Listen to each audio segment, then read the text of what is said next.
Live from downtown Detroit, home of WDIV and Click on Detroit, Local 4 News at 11 starts now. And we begin with another round of storms battering parts of Metro Detroit, bringing more damage to the area.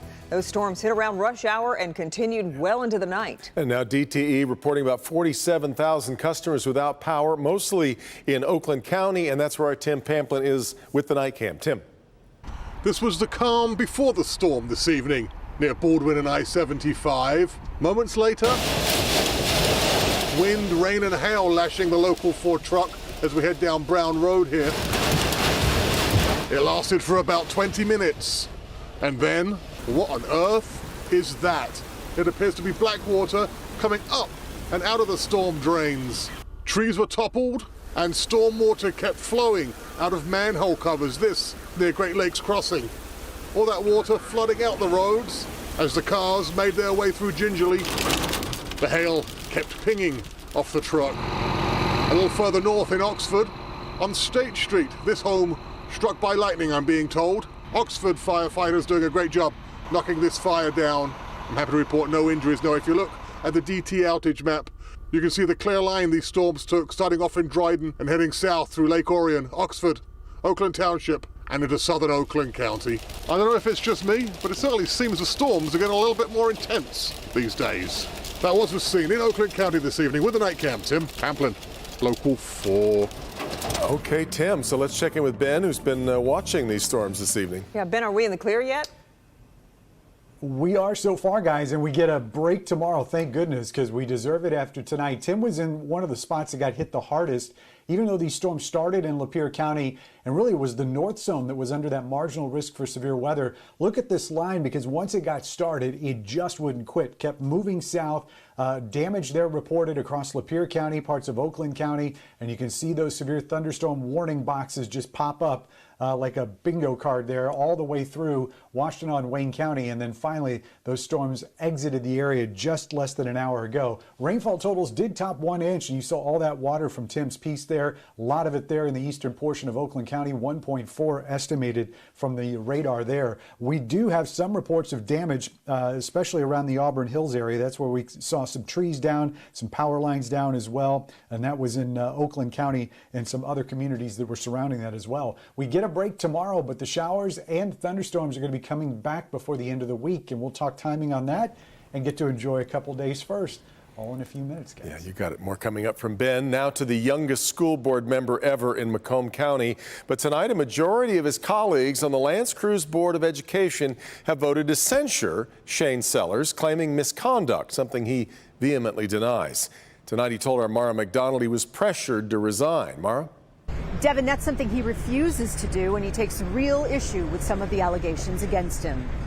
I know that being one of the youngest officials in the state is something that I don't take for granted. I think it's a unique perspective. Sellers was elected to the L'Anse Creuse School Board through hustle last year, a surprise victory, and a road so far that has not been easy. In a 5-2 vote on July 13th, the board voted to censure Sellers for a variety of misconduct allegations.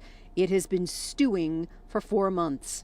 It started originally with an unproven claim that I was dating a student, which turned to be my sister. They then transitioned that to me demanding a seat with my sister at a school play and violating COVID protocols. When I proved that wrong again, then they added the closed session. Among the misconduct the majority of the board claims he's engaged in, entering a girls' basketball locker room, except the coach said that was not true, and using his badge to enter L'Anse Creuse High School North on a weekend to use a bathroom, which triggered a police response. He admits he did that and has apologized for it and offered to pay any costs the district incurred. He has not been presented with a bill. I was elected because I had my own opinions that were different than theirs. And I think that's something that I try to appreciate, and some of them don't. I think they want me to go along with the flow, and that's just not going to go. The other issue in this censure resolution is that he is discussing closed session board meetings or issues that are brought up in closed session. He says that's not the case, that those closed sessions have been about him. Nothing in there should be closed anyway, and he wishes the whole thing was being aired out publicly. Devin Kimberly, back to you. All right, Mara. Worshippers being harassed outside a mosque in Warren, prompting calls for a hate crime investigation. More than 100 were gathered outside for prayers when they say they were targeted. As our Priya Mann reports, this isn't the first time it's happened. This mosque in Warren has only been here for about a year and a half. Tuesday marked an especially important day in the Muslim calendar, but worshippers say they no longer feel welcome here. It's like Christmas for us.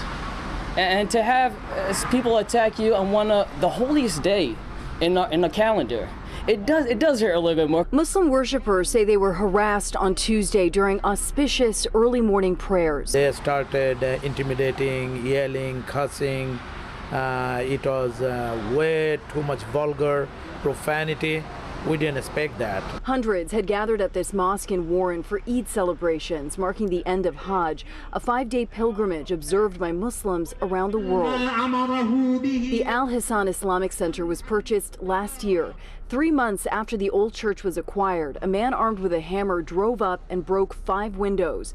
Now, a year later, worshippers fear a pattern of intimidation. I'm a veteran of Iraq War. I served this country. I'm a veteran of Afghan War. Being a Muslim American serving this country, and then when it's come to the point that we all deserve to be loved and respected, then here we go. They say they don't feel welcome in their neighborhood at 10 Mile and Ryan, but want to extend an olive branch. The doors of all the mosques of America are open to the most closed-minded people. Come on down and talk with us. We're your neighbors. We're your fellow UAW members. We're your doctors, your engineers. We're the people at the gas stations. You see us every day. Worshippers did call 911 shortly after the incident. They plan to file a police report on Wednesday. In Warren, I'm Priya Mann, Local 4. Priya. Tomorrow, the state will announce more vaccine sweepstakes winners, including the winner of the $1 million grand prize. 2 $50,000 winners are also going to be announced. Today, the state announcing a 4-day total of 1,028 cases and 14 more deaths. That's an average of 257 new cases of COVID a day. Governor Whitmer has vetoed a bill that would stop the extra $300 in unemployment at the end of this month. The extra payment ends September 4th. The CDC estimates the Delta variant now makes up 83% of all cases. That is an increase from 50%, which was just earlier this month. Rick Wershe files a lawsuit seeking $100 million for spending more than 30 years in prison after serving as an FBI informant. We talked about bringing this action while I was in prison. They feared for my safety. They feared that I would be kept in prison forever. And they know that they used unlawfully a child as an informant. They abused, reused this child over and over again. Wershe is suing former FBI agents and Detroit police officers. He alleges he was the victim of child abuse when he served as the FBI's youngest ever informant as a 14-year-old. The suit comes 1 year after Wershe walked out of a Florida prison. Detroit police and the FBI have not commented. Governor Whitmer has raised $8.5 million so far this year for her re-election campaign. That is already the most for any gubernatorial candidate in a non-election year in Michigan history, because we are 476 days away from Election Day, November 2022. Last week, former Detroit Police Chief James Craig said on Fox News he would make an important announcement this week. We're still wondering about his political future. If he does enter the race, he would join 7 Republicans who have already formed gubernatorial committees. Still ahead, an arrest is made in connection to a Michigan cold case that goes back some 40 years. What led to the first charges being filed in the high-profile disappearance of a 14-year-old girl. A man is found dead in the hallway of an apartment building. What was written on his chest? That's launched a murder investigation. But first, a police chase in the middle of rush hour ends with this takedown in an Oakland County community. What officers then found inside the stolen truck. Next.